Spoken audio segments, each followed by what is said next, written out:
Ladies and gentlemen, welcome to the annual ASEAN 100 debate.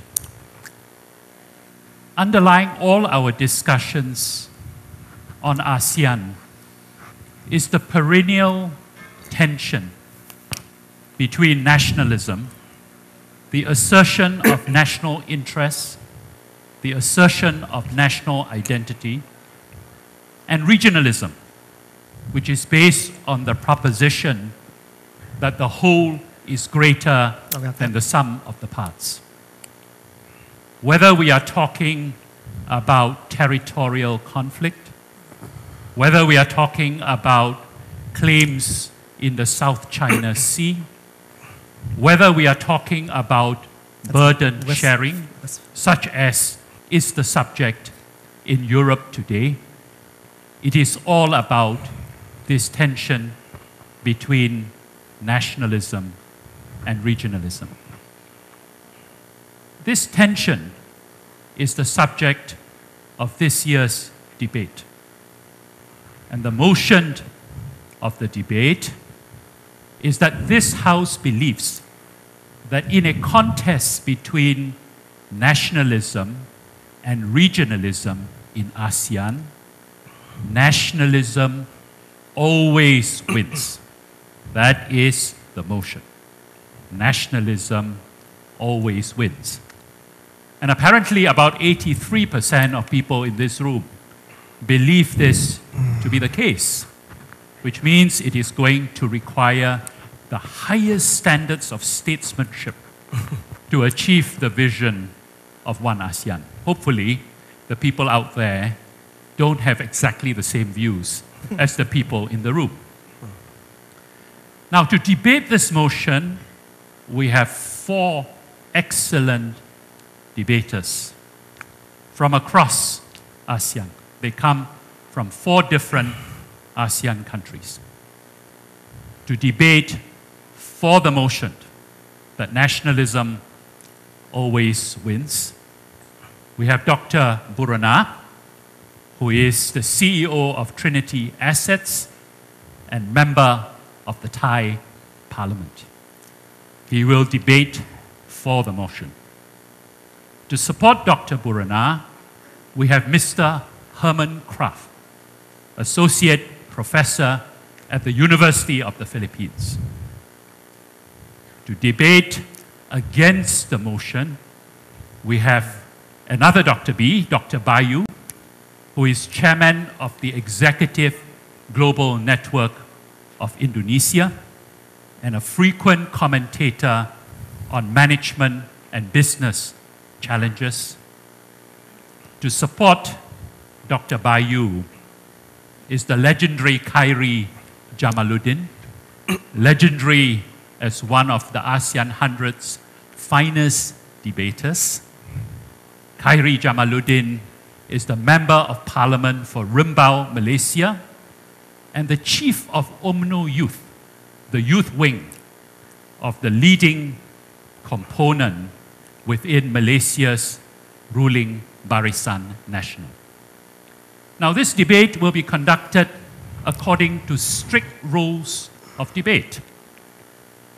Dr. Buranaj will begin by arguing for the motion. Dr. Bayu will argue against the motion in that sequence. Mr. Herman Kraft will then argue for the motion, and Mr. Khairy Jamaluddin will argue against the motion, and they will have exactly 8 minutes each.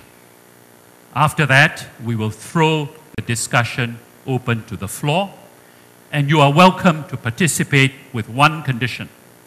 When you put up your hand to speak, you should declare whether you are for or against the motion before you make your comment. We do not permit fence sitters or on the one hand and on the other type of comments in this discussion.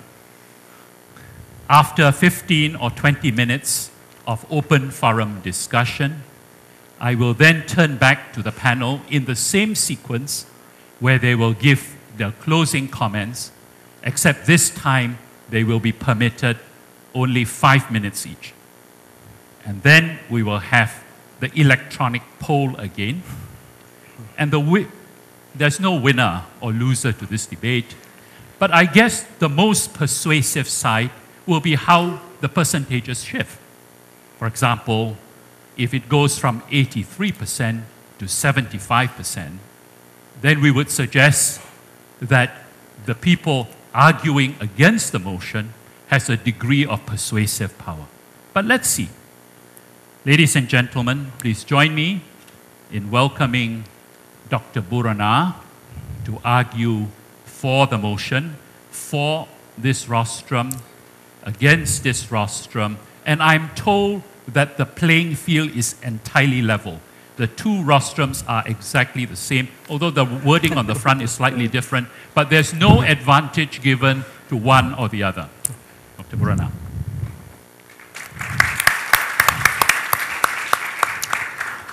Thank you very much, Dr. Timothy. Ladies and gentlemen, before I begin, let me relate to you a debate I had with myself before debating the other side.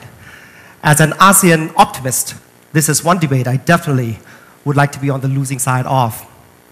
As a realist, however, sadly, in a debate against nationalism, nationalism will always triumph over regionalism. But as a pragmatist, I do see avenues of opportunities where we can make ASEAN move forward and work despite our adherence as a region to nationalism over our history. Any debate between nationalism and regionalism must first accept the fact that this region has been one of the bearers of the most influential nationalist icons of the last century.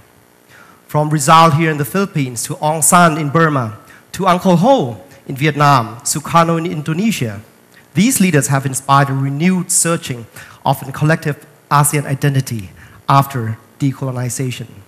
Latter leaders like Mahathir or Lee Kuan Yew have themselves left long-lasting footprints redefining nationalism even in the context of economic development. ASEAN itself was built upon this collective experience. Independence, democracy, statehood was achieved through nationalist movements. They are simply too fresh in our collective memories to let go. In fact, the birth of ASEAN itself was enshrined with the idea not only to preserve but actually strengthen the sovereignty of individual states. This continues to be the norm for regional identity in ASEAN, expressed as a form of collective nationalism. It is precisely why in 1967, the founding fathers have in fact embedded nationalism in ASEAN's founding. The House argues that ASEAN made sense because, not despite, of this idea. It's a nationalism within regionalism. Look at ASEAN's key attributes: the ASEAN way, the doctrine of non-interference. Effective or not, used or misused, it has been the key mode of engagement in the region, which has been utilized in dealing with our raising issues.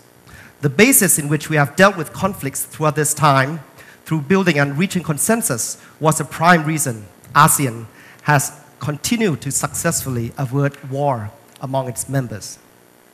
At present, this debate is also timely amidst another potential economic crisis. It also brings back many questions relevant to the important decisions ASEAN economies will need to make. What do we need to do in order to make Asia's emerging regionalism really work without nationalism getting in the way? As an institute, ASEAN has been described as having little teeth and a lot of tongue. But it has nevertheless continued to be met with relative success. This year marks about the halfway point between the passing of the ASEAN Charter in 2008 and the attainment of the ASEAN Economic Community in 2015. Naysayers have said in 2006, when we decided to move the state forward 5 years from 2020, that we will never achieve this. Compared to the EU, with 2 world wars and 700 years of history, ASEAN's attempt to create an economic community with just 70 years of modern statehood and conflicts not of our own making will be the region's most important test to date. Of course, there are many more differences than similarities with the EU, and I do not believe that we should emulate the EU model, which started off as a pre-existing market already in place and moving from a customs union towards more a political and security grouping. ASEAN has been the opposite. ASEAN was born and founded on political and security concerns and are now moving towards becoming an economic grouping. In Europe, nationalism has been eschewed as a destructive force, which led to 2 world wars. This was the sentiment that generated support to create a supranational body. In ASEAN, nationalism actually liberated the region. So while the EU traded varying degrees of sovereignty to become integrated, ASEAN sacrificed 0 sovereignty. And we not only sought to protect it, we sought to enshrine it and perpetuate this strong sense of nation building within regionalism. But does this still make sense in this day and age? This is where one should look at the track record. Let's start with AFTA, the AEC's main building block. While tariffs have been reducing steadily, this has been done through a unilateral bottom-up process. The tendency here has been that the market drives these policies at the national level, and they have not been regionally inspired. It's more clear if you actually look at the real sector integrations within the region. Despite explicitly stating in the AEC of a creation of a single market, the AEC will not resemble any of the attributes of the European Union's single market model, but it will rather be a series of ASEAN-style practical compromises, considering each member's unique national agenda. For example, consider Indonesia's opposition to the 1998 Hanoi Plan of Action, Malaysia and Thailand's dispute over the automotive sector in 2001, the Philippines and Indonesia's delaying of the petrochemical sector liberalization in 2003, the major hiccup between the Singapore-Thailand enhanced economic relationship, a bilateral agreement supposedly to accelerate regionalism after a controversial sale of Shincorp to Temasek in 2006 that was found to have evaded tax. The list goes on and on. But this is something to be expected in any regional grouping, let alone ASEAN. So the real question is whether the ASEAN model is actually structured for true regionalism. One good place to look is our responses after the 1997 crisis. Almost all of the economic fundamentals today have been opposite of those in 1997. Today we are flush in foreign exchange reserves, generally run high current account deficits, and capital flight became excessive capital inflows.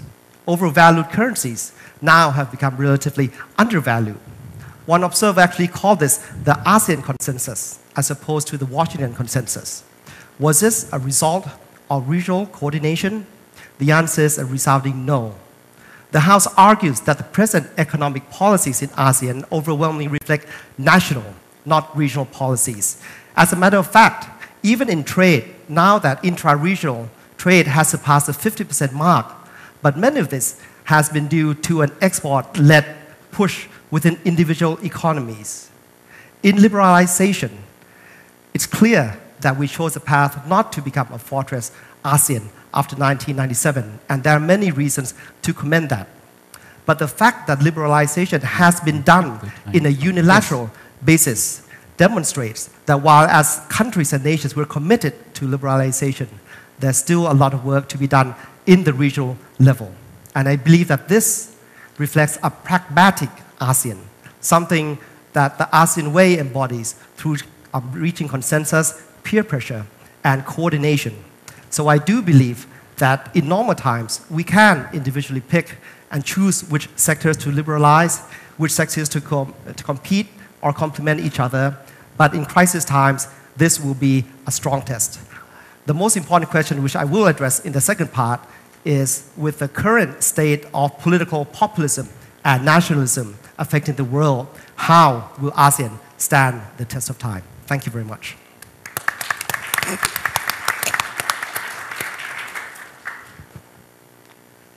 I now invite Dr. Bayu from Indonesia to speak against the motion, which is that nationalism doesn't always win. Dr. Bayu. Thank you. Audience, my name is Dr. Bayu, and I'm Indonesian.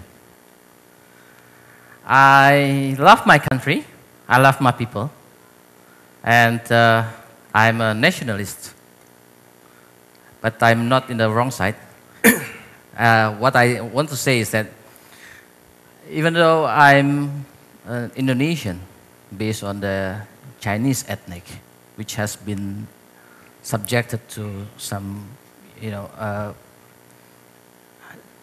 unpleasing acts of the other ethnic groups, which was at the last time was in the 1997 riots. But I'm still Indonesian, and I'm still loving Indonesian as much as I love other family members. As a nationalist, then I think, what is the problem with regionalism? As far as we know, that people from the nationalism point of view pointed out that with regionalism, in which we open up with other countries, we become friends with other countries, we invite other countries to come to our countries, and vice versa, then we can have this advantage of competitiveness, because as we know, many of the Indonesians' industries are not that competitive in the region. But then, as a nationalist as well, we'll think of actually how many percent of the industries that are not competitive compared to the advantage that we will get for the whole nations. If, for example, we have 5 children, then we send them to a good school, a very demanding school, and then one of the kids failed the exam because he was not prepared. Shall we take out all our kids from the school? The answer is no. Maybe that we need to help that kids who failed from the exam because he was unprepared. So actually, it's a matter of how we grow the uncompetitive industries in our country to become competitive. Second concern will be the cultural concerns, that if we become regional, then our culture will be diminished, will be intruded by other cultures. But look at the facts that cultures is something dynamic. Yeah. We don't have to defend cultures that has been, proven to be dynamic as if it is static. So cultures will evolve with or without regionalism.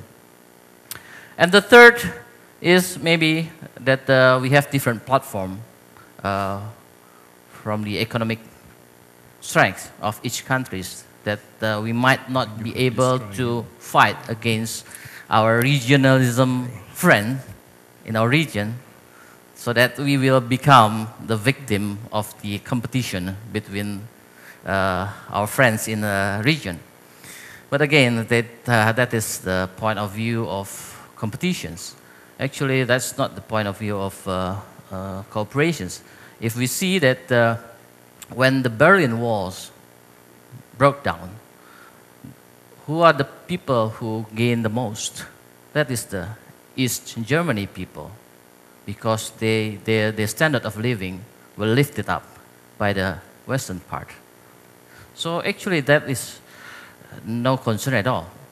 And the last part is that about the sovereignty, because of nationalists think that we are our own nation, we have to have our own right to decide anything.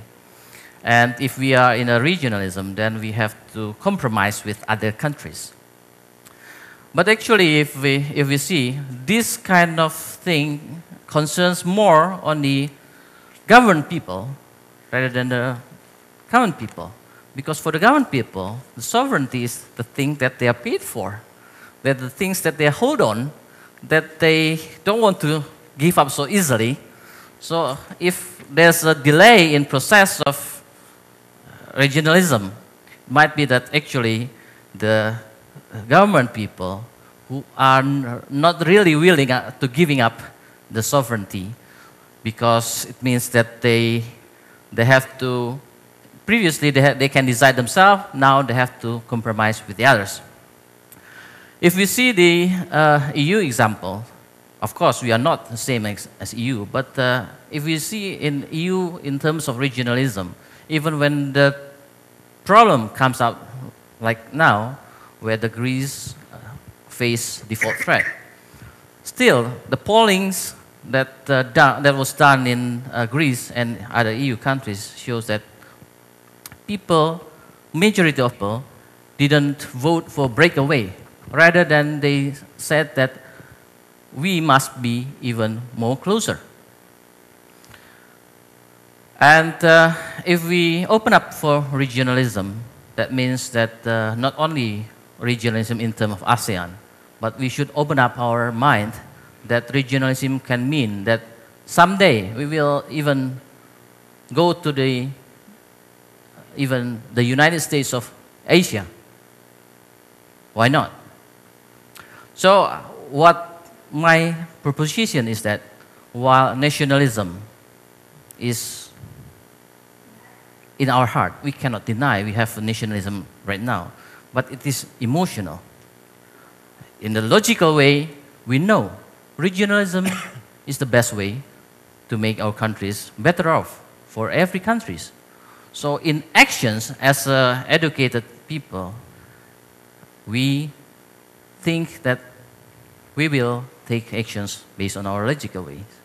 And if we see that the majority of people will take the action on the logical way, that's on the fact that after the 45 years since the ASEAN was firstly founded, there were no recourse where the regionalism broke away because of nationalism acts. There is only one thing that can make me become a fighter of your country. That is when our country is in war. Then I will retract back to my country and fight against yours. But as we know, in this world, war is something far away. Thank God that I don't think we are going to have war, because I don't think that people would like to have war anywhere in the world. Thank you very much.